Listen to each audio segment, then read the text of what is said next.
So, welcome. I'm Tracey-Jane Hughes from Courage to Listen, and today I am with the lovely Laura Donnelly from dancingwithease.com.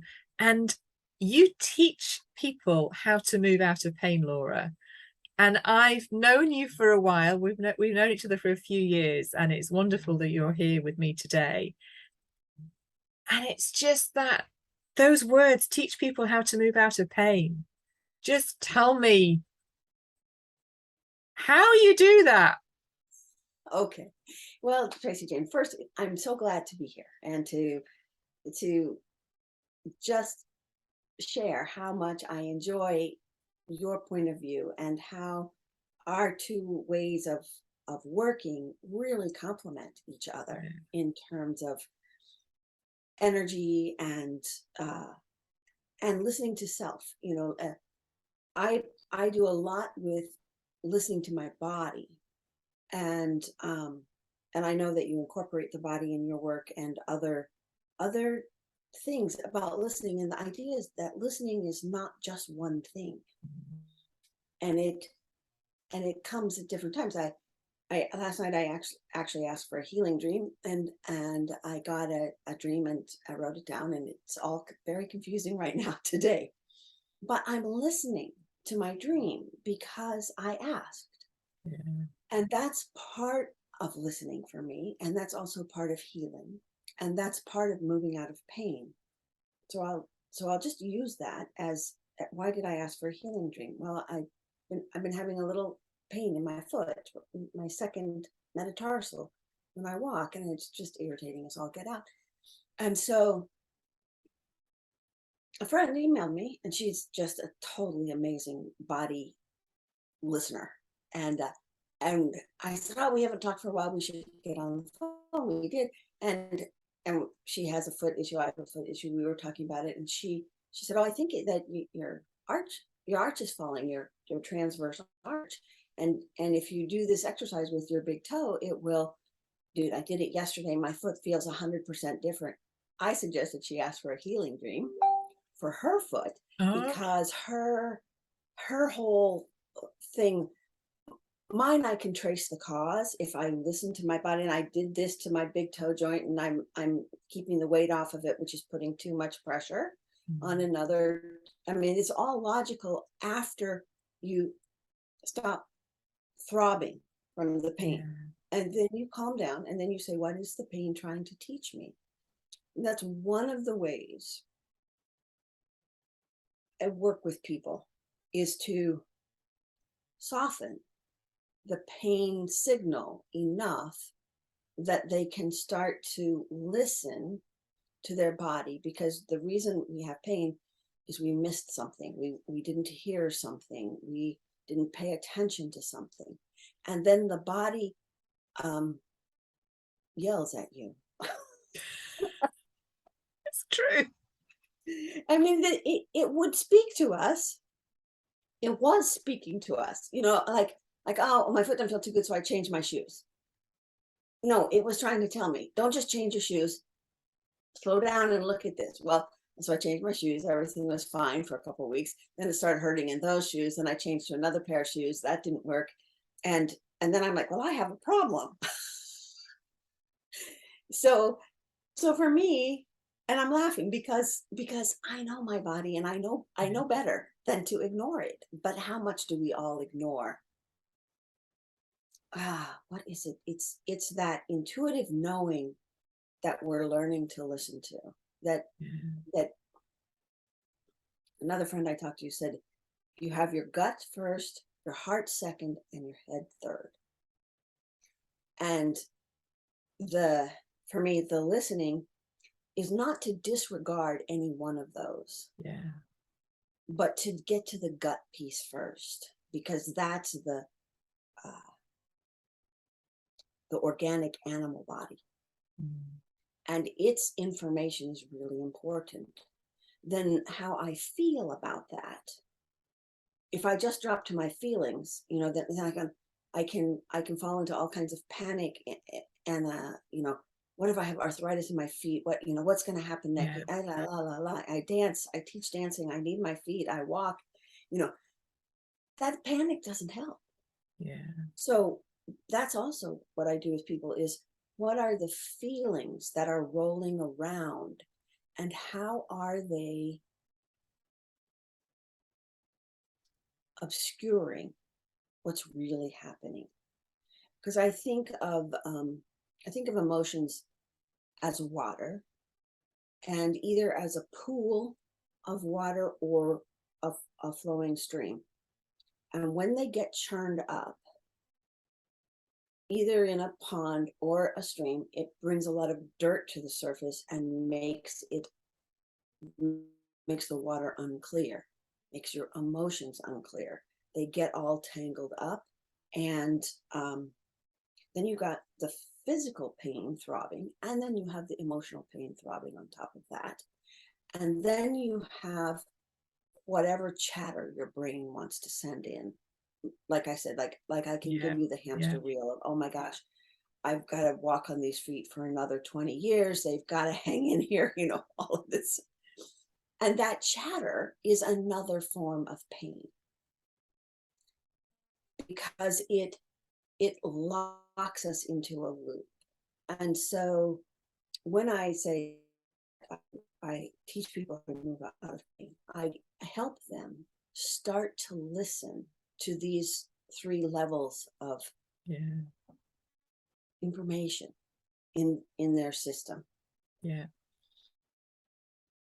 And then we do some very simple exercises, and the most important one is paying attention, noticing how what you focus on grows. So for my foot, as the example, if I focus on the pain, so okay, well, it hurts when I walk on it, so I put a pad in there. Okay, that's cushion, except for that it makes all my shoes tighter. So I'm starting from the pain, trying a solution which actually amplifies the pain. Yeah. When I would scan for ease in my system, because as I always love this one that we talk about often, is that ease anywhere is ease everywhere, in your whole self, in your mind, in your body, in your emotions, in everything. And so then when I would do that, and if I would walk barefoot and I would be paying attention to ease, I would move more naturally to the correct placement of weight on my foot, without making mental adjustments, without saying, oh, well, I need to put more weight here, I need to put less weight. Yeah. That might be what happens mentally, and we like to know that. But it's not the important thing. The important thing is that the body, if we get out of the way, the body knows how to adjust. So if I feel frightened and I tense up, everything in my body tenses up, including my feet. And then they don't work well, because all those joints and bones in your feet, they need mobility and freedom of movement. Yeah. And ease gives them mobility and freedom of movement. So doing that experiment, I'm like, okay, this is not a permanent injury, is what I heard from my body. This is a poor use injury.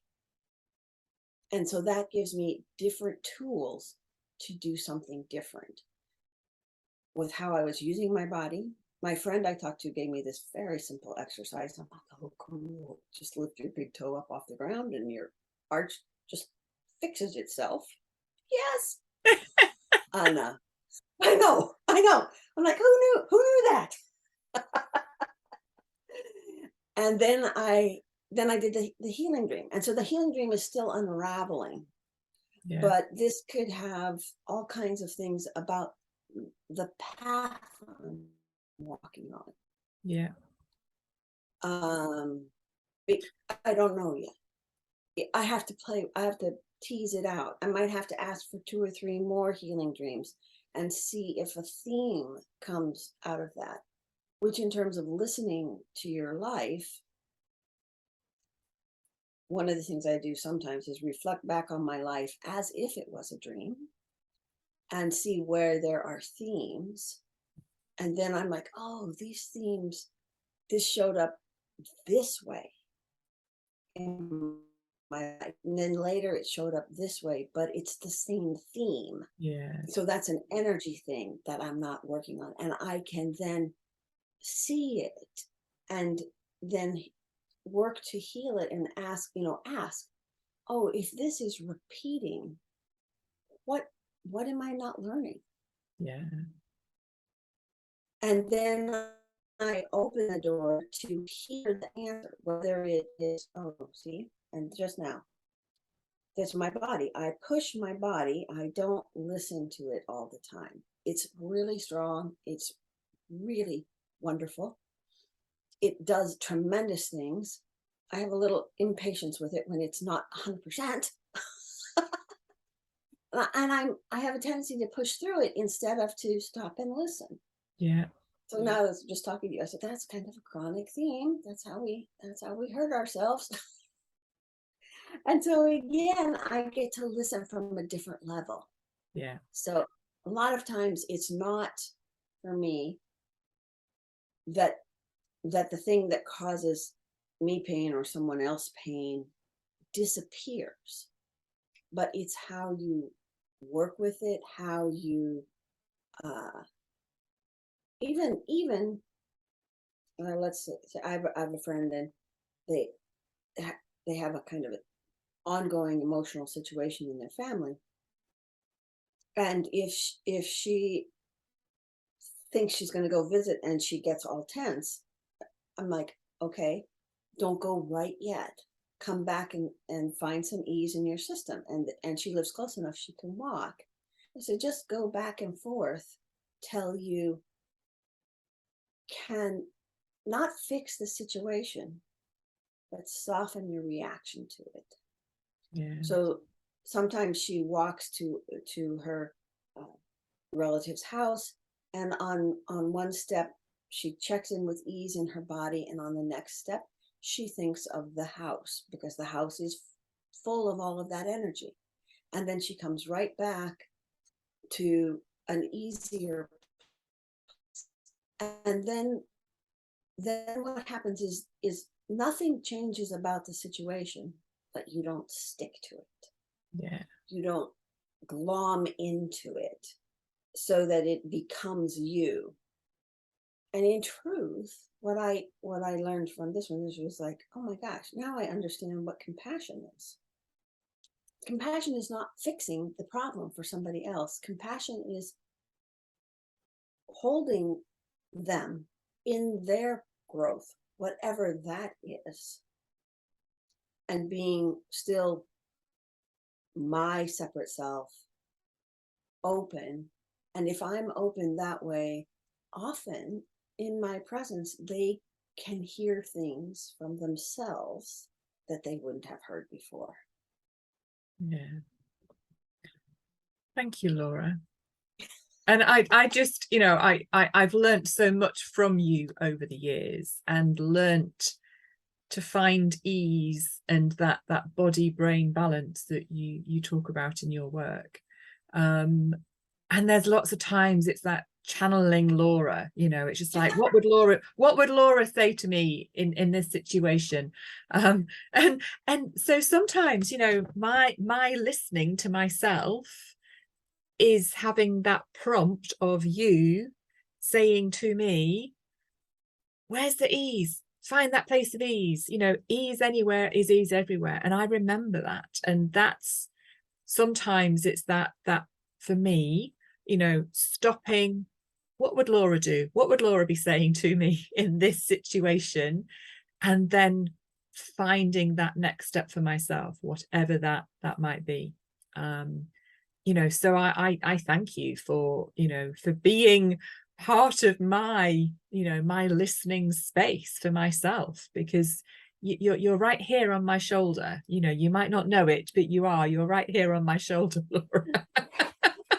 I remember you said that one time. I was like, oh, that's funny. But that's also the thing, is the interruption. Whatever reminds you to stop going down the hamster path. Yeah. And just pause. Yeah. And in that pause, there's space for us to, whether it's a light bulb, like for some people, I think listening is like a light bulb moment, Yes. and they get like a boom picture in their head. That's listening. Yeah. Oh, I remember too. I was going to say this. This is very funny. I read Temple Grandin's book, Thinking in Pictures, one time. And I'm like, oh, yeah, that makes perfect sense to me. But she was talking about animals, and that when you have a pet, that will learn your words because, here at dinner time and whatever other pet centric words you teach them. But she said, if you can calm yourself down, they will send pictures into your head. And so you have to be willing to listen a different way. And I think that listening to your body is different than listening to my cat. she puts a lot of pictures in my head. One of them is that the bed must be neat. Has to be made a certain way. It's very funny. She'll be stomping around the house, and I'm like, "What is your problem?" And then suddenly I see like the bed sheet is not smooth. I'm like, "Oh gosh." Then I go down and smooth out the bed. She lays on the bed and she's perfectly happy for hours. But our dreams speak to us a different way. So listening to the dream is different than listening to you and me. And listening to another person, that is so powerful. And that's one of the things that I always love about when we talk about listening. And this, for me, if I'm at ease, my receptivity is way increased. And I'm able to hear on multiple levels what the other person is saying. And then if I feel myself wanting to help because, But then again, kind you're of my, listening. You're listening to that, and you're noticing that in yourself. and I just come right back again, and I just pause, and I ask, what is needed in this moment? And like you said before,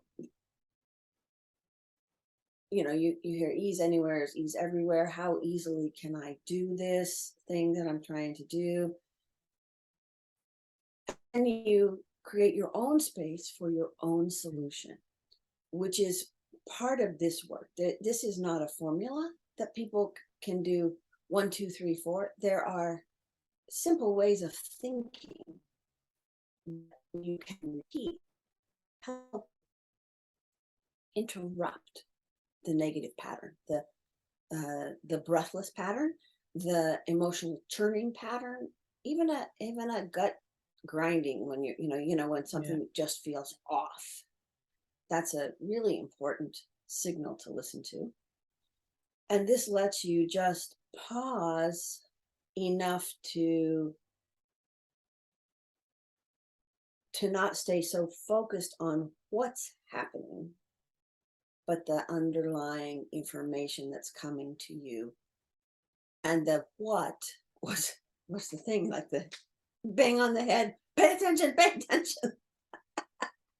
Yeah, it's really fascinating, Laura. And what one of the things I say to some, there's been a friend recently who's had a couple of accidents, and I've just said, what are you not listening to?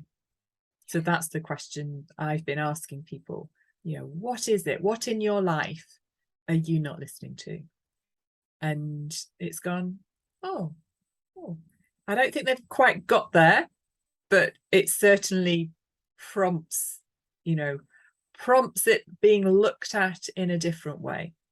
It's not just an accident. There's something else going on. And it's a journey. The discovery path is a journey. Your next step is the next step in your journey. I can't know what you need to do. Yeah. But if you have 3 steps and you share them with me, right? I could do this, I could do that, I could do the other thing, and and I could do this, and you just like, and I could do that, and I'm like, I was, what happened? Did you notice any difference between this and that? And then that's your body, your mind, through your body saying, this brings joy and ease into my life. And that brings a little bit of tension. It's not that tension is bad. Mm. I often call it right effort. And so like in a very charged situation, the right effort for me is to come back maybe 100 times in a 15-minute conversation. That's my right effort, because I feel so much for the other person and I want to help so much that every other second I am inclined to interfere. But when I come back. So the right effort on that is almost like a metronome at a very quick speed. And I like scrambling eggs. How much effort does it really take to scramble an egg? You got the fork or the whisk, it's going to break the yolk and you're just going to whip it up. And I'm like squeezing the fork and I'm like, okay, this was clearly too much effort. So part of that's what we're doing too when we're moving out of pain. Where am I using too much energy for the activity? Yeah. It's one of the reasons I was like, you said, well, should we want to start my podcast? And I'm like, okay, great. I was on your first podcast. I was so excited. And I was like, this would be, we both have changed so much in the intervening years, moving from who we were then, but closer to what I feel like, to who we really are. Yeah. And I think that's our purpose. We are born, we are who we are, and then we start to learn things and we copy things and we get stuff in school and we put on all these clothes, for want of a better word, different shoes, different careers, different ways of doing things, and then we come to a place and we're like, this doesn't fit anymore. It was wonderful at the time. And then there's a bit of confusion and panic, I spent all this time learning this and it doesn't fit anymore. What the heck am I going to do? And so I just use that as a reminder to come back to the basic ease in my system, the one place that's not feeling that, oh my God, I wasted all this time panic. Oh, nothing is wasted. It was all necessary to get here. And then if I don't need it anymore, I can say, well, that was wonderful. And I will either write a story about it, I will put it on a piece of paper and burn it, I will make a picture about it, I'll put it in a scrapbook and close the book and not think about it. But whatever. But it's not gone. Yeah. It's just not the most important thing now. Yeah. And look, Laura, you are a very experienced practitioner at listening. You're and I would love to have another conversation with you at another point, because I think we've learned a lot together about listening and having the courage to listen these last few years since we've known each other, and we've done a bit of journeying together, and I've learned from you and you've learned from me, and we've helped and supported each other. So I would, at some point in the future, if you have time, I would love another conversation. Yeah, just when you said that, I'm thinking, what are steps that I did that helped me increase my listening and my awareness? So like just a little conversation about that, and certain words, like when you hear a certain word and your brain zooms off, how do you bring it back? Because that happens to us all, Yeah, absolutely. Like coffee. No. Well, let's book that in. Let's book that in. So just before I finish, Laura, just a really quick question for you. Do you have the courage to listen in all parts of your life and work now?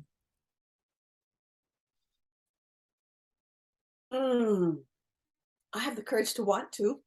Okay, well, that's great. That's great. And I think that awareness. And then what happens to me is I'm going along and I duck a situation. I call it ducking, it's like down under. Yeah. And try to let something pass by. And I don't even realize it, really. And so, but what happens when I'm ducking is that I quite possibly heard something, and like I said, you hear something and it sends you off on a tangent. And so the tangent happened, and I'm hanging out in left field, and then it takes conversations like these, looking at things, and it can be something good that sends you on a tangent. Absolutely. I mean, I told you my last tangent was my little book, Joy on Demand. See, little book. That's it. It's a great big book. It's a great big book, and what you share in there, Laura, is incredible, and it helps people to listen. And it's also about the joy. The title of the whole book is Joy on Demand, which it's really courageous to feel that joy on demand. We're not always, we don't always believe that we're allowed joy on demand. Right. And so I'm still listening. This book, which was so fun and so easy for me to write, my chapter, that's all cool. But then I'm holding my breath now. Because it was easy. Do I have old things I'm not listening to? Old programming that if it's not valuable, it's not hard. So then I have lots and lots to play with. And I think none of us can we listen if we don't know we stopped listening? Oh, yeah. Okay, that's an interesting. We'll park that one for another. Yeah, that's another. Maybe we have 2 more conversations. Yeah, I think we're going to need a few, Laura. But that's like I said, you have something that happens. It sends you on a tangent. Until you realize you're on the tangent, you can't. For me, I start to listen again. Yeah. I think I'm doing all the things that I'm supposed to do. I'm doing all the things. I mean, and no, I'm really in left field, and then I get back here and I'm like, what the heck? And then I come back and I say, well, judging doesn't help. Just come back to my practice, noticing where ease is. That's what I listen to, is where the easing and the tension are the things I listen to. And I can start to move back into balance. So that was the thing. Do I have the courage to listen in all areas of my life? When I realize I'm not listening, yes. Yeah. No, I can bring it back. Absolutely. I can bring it back. Yeah. And then I laugh too, because it's a journey, and where you really learn is not in today I'm doing such a great job of listening. Today I'm so good at listening. Oh yeah. No. Where you learn is, whoa, that word sent me off balance. Oh, that activity sent me off balance. And coming back, choosing to listen, coming back to ease, that's where the healing happens. Yeah. No, that's absolutely brilliant. Thank you so much, Laura. Thank you, Tracey-Jane. So people can find you at dancingwithease.com. They can find your book on that website as well, and all of your programs and how you work with people. It's all there on dancingwithease.com. Is that right? Perfect. Excellent.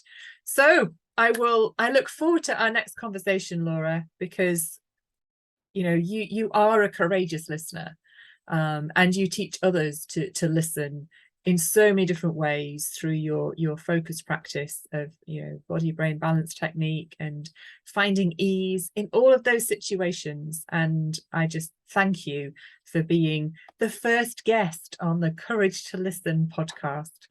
I'm so honored. I really am honored and filled with joy that we are still on this journey together. So thank you so much, Tracey-Jane. Yeah. Thanks, Laura. Take care.